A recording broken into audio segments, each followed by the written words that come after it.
Hello students, हमने अपने previous lecture में टाइप 2 के बारे में पढ़ा था।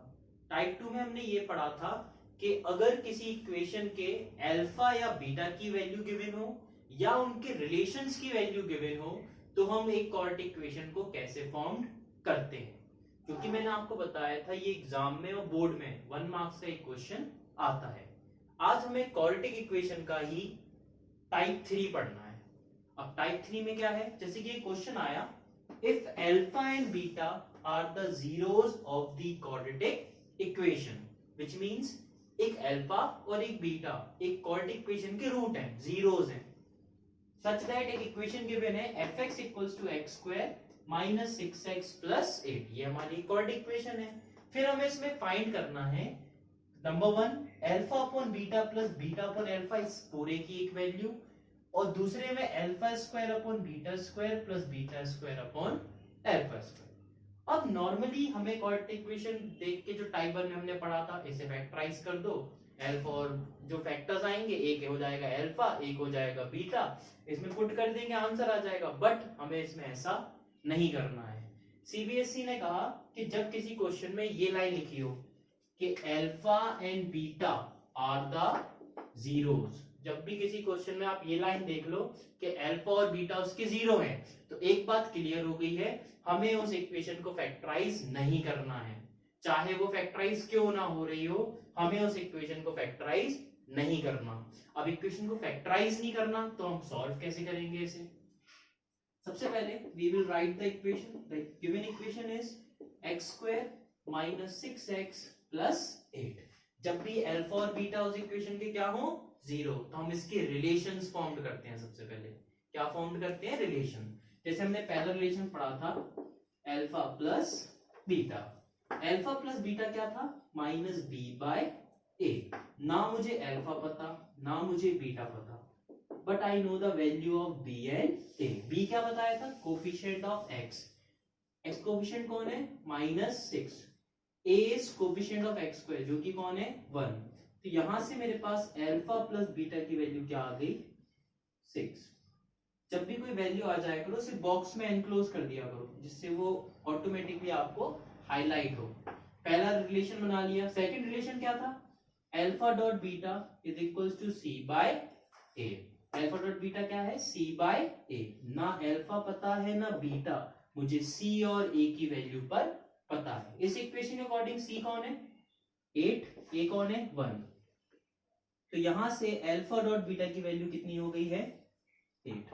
हमने अल्फा प्लस बीटा और अल्फा डॉट बीटा की वैल्यू फाइंड आउट कर दी। अब हम अपने क्वेश्चन के उस पे आते हैं। क्वेश्चन ने हमसे पहला पार्ट में पूछा find out the value of alpha upon beta plus beta upon alpha. हमें इसकी वैल्यू निकालनी है। जब मुझे अल्फा और बीटा की वैल्यू तो पता नहीं है, तो जब इक्वेशन में अल्फा और बीटा की वैल्यू पता ही ना हो, तो हम सबसे पहले इसमें एलसीएम लेंगे।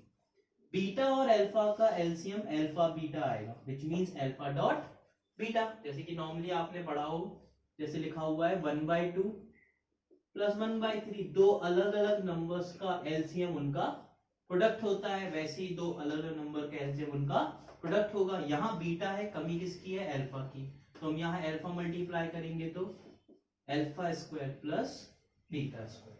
अब यहाँ पे हमें अल्फा डॉट बीटा की वैल्यू तो पता है, पर alpha square plus beta square की वैल्यू नहीं पता है। अब यही आपने क्लास 9th में एक पढ़ा हुआ है, जैसे कि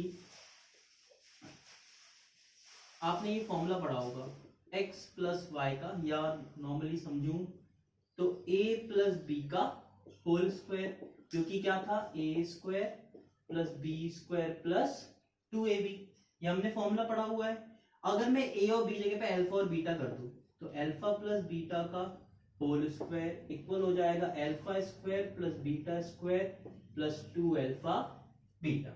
अब अगर मैं इस अल्फा स्क्वायर और बीटा स्क्वायर को यहाँ छोड़ दूं और इसको यहाँ शिफ्ट कर दूं, तो ये अल्फा प्लस बीटा का whole square minus 2 alpha beta किसके इक्वल हो जाएगा, alpha square plus beta square के। इट मींस मैं चाहूं तो alpha square plus beta square की जगह पे मैं क्या पुट कर सकता हूं, अल्फा प्लस बीटा का whole square minus 2 alpha beta upon में क्या है अल्फा बीटा। अब अगर आप देखो तो आपके पास अल्फा प्लस बीटा की वैल्यू है, अल्फा डॉट बीटा की वैल्यू है, अल्फा डॉट बीटा की वैल्यू है।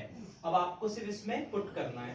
पहली चीज अल्फा प्लस बीटा की वैल्यू कितनी थी 6, तो यहाँ क्या रख देंगे 6 का स्क्वायर माइनस अल्फा बीटा की वैल्यू कितनी है 8 अपॉन में 8 विच मीन्स 36 माइनस 16 अपॉन में 8 जो कि क्या आएगा 20 अपॉन में 8। Now 4 5 20, 4 2 8, so the answer or the value of alpha upon beta plus beta by alpha is 5/2। तो हमारी alpha by beta plus beta by alpha की वैल्यू क्या आई 5/2। अब सिमिलरली हम ये क्वेश्चन करेंगे, एलसीएम लेंगे, अल्फा 4 प्लस बीटा 4 आएगा। अब अल्फा 4 प्लस बीटा 4 की वैल्यू को भी हम चेंज कर सकते हैं। उसके लिए आपको कुछ चीजें सिर्फ याद रखनी है, जैसे कि एक फॉर्मूला मैंने ये बताया कि alpha square plus beta square को हम क्या लिख सकते हैं अल्फा प्लस बीटा का whole square minus 2 alpha beta. Similarly हम अल्फा 4 प्लस बीटा 4 को लिख सकते हैं होल ब्रैकेट में अल्फा प्लस बीटा का whole square minus 2 alpha beta इसका होल स्क्वायर माइनस का 2 अल्फा स्क्वायर बीटा स्क्वायर। ये हम अल्फा 4 प्लस बीटा 4 को क्या लिख सकते हैं अल्फा प्लस बीटा का whole square minus 2 alpha beta उसका whole square minus 2 alpha square beta square. ठीक है, सिमिलरली आप ये ट्राई करिएगा। अभी हमने क्या पढ़ा, जब अल्फा और बीटा किसी के जीरो हो तो हम उस इक्वेशन को कभी भी फैक्टराइज नहीं करते हैं। फैक्टराइज नहीं करते हैं तो क्या करते हैं रिलेशन फॉर्म्ड करते हैं। जब रिलेशन फॉर्म्ड हो जाते हैं तो जो वैल्यू पूछी जाए उसका एलसीएम लीजिए। एलसीएम लेने पे कोई कंडीशन आएगी, उस कंडीशन से हम अल्फा प्लस बीटा या अल्फा डॉट बीटा में से कन्वर्ट करके वैल्यू पुट कर देंगे। ठीक है, आज के लिए